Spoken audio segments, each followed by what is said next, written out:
It is an amazing feeling when you step off a plane in Haiti and you've never been there before. First impressions were kind of what I've expected. I've done some research, had some friends. My son-in-law's been in the Dominican, so they kind of prepped me on what to see. And what did surprise me is some paved roads and some progress. That's part of the mission of this mission, a unique concept where Lifetouch employees are encouraged to engage in volunteerism with financial help from the company.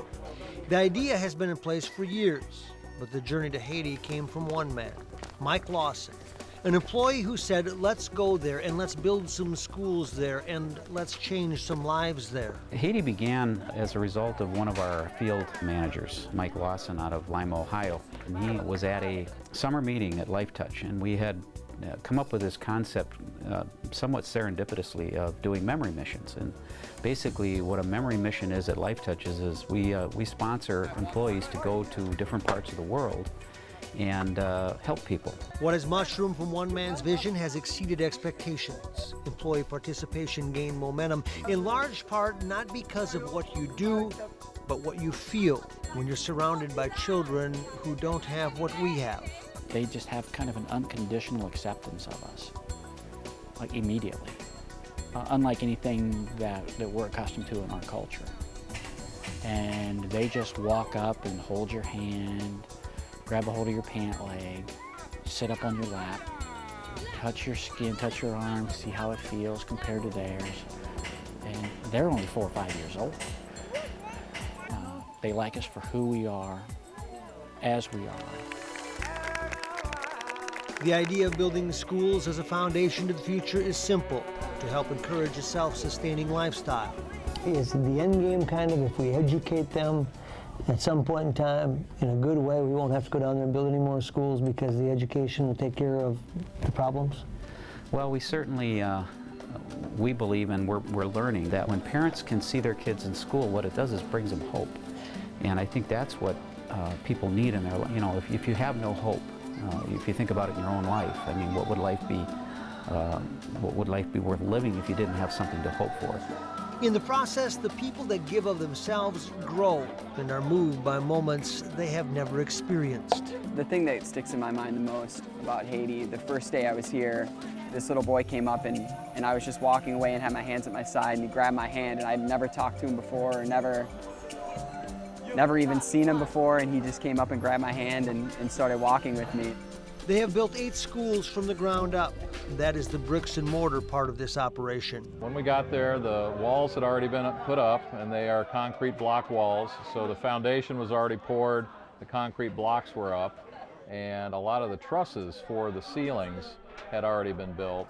So our job when we got there this week was to help hang the trusses, tie the trusses together, and then put the metal shingling up across and build the roof. That's just one part of it. What these volunteers realize is that schools are great, but not without more. So they started a meals program, feeding more than 2,000 kids a day. We discovered that one of the things that is important for the kids that go to school in Haiti is that they're fed, because if they don't get to eat every day. And so we found out that if we could feed them, they would be better learners because they'd be healthier and they'd be more attentive. And so we sponsor a food program in Haiti now for the 8 schools that we've built, and basically serve lunch every day. In it, they can see in the eyes and feel in the hearts what reward there is for doing the right thing. We can't unfortunately feed them all, but we can touch the ones that are directed with the school, because that's where we kind of directly help and everything. I think it's amazing that we can help enough to give them maybe just their one meal for the day. It's not just the project that calls the volunteers to Haiti, it is the culture. Understanding in a world we think we understand how much diversity there really is in economic terms and in expectations of what constitutes a good day. I like to say that Haiti puts numbers back on my yardstick. They help me measure what's really important when I get back home. To make big things, and to not let little things look like big things. As they tour the village, they are struck by the intangibles of a country that has so little, yet so much. Had a chance to walk through the village of Rac and interact with some of the people there. Met a doctor who was there on site who had traveled to the community and was actually weighing the babies. They had a scale hanging from a tree, and they would put the children in a sling to weigh them, and they were taking notes in a notebook of the children's weights. And as they walk and talk, they are taken by a spirit, an attitude. Walking around the village, that was the highlight of my trip, actually. We got to go in. There was a few of us that just wandered through the village, and the villagers would just come out, and some of them grabbed my hand and just walked me right to their home. I had a gal that actually wanted me to take a picture of her in her kitchen cooking. They're so bright. I mean, you would think coming that they would be, sad and dismal, but they give you so much hope because they're so proud of what they have, even if it's very little, and they don't make you feel sorry for them. As the day progressed, you're building relationships with the children, and you start recognizing faces, which surprised me. I didn't expect that kind of connection, but the happiness that just comes out of them, the little that they receive, and the hope when they see the school and knowing what it's going to do for their community. They are forever changed by these interactions, these visions, these opportunities to see what they never really understood.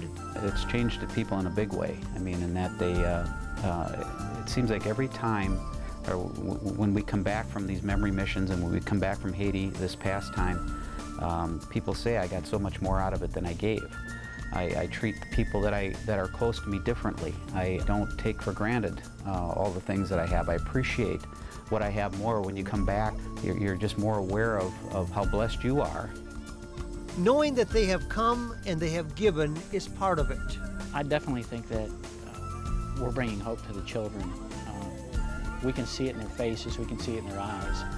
We can see it physically, just with the food program, the health that they have this year that they didn't have last year. And each successive year is noticeable. And so we're bringing a physical hope to them. That is a precious part of what has become a popular project, that we do find more in giving, and we do get more back when we invest in the right things, and that our time here, while short, has a purpose that goes beyond elevating status and making money and carving out the perfect life. This is the opportunity to realize there is so much more, and it does matter. Well, you go volunteer, and I experienced it myself. You go there thinking you're going to do a favor for somebody else, and you end up coming back changed yourself. And to me, that's the real benefit. The ultimate win, huh? Yeah, it's not about what I did; it's about what I got, and I think it just humbles people.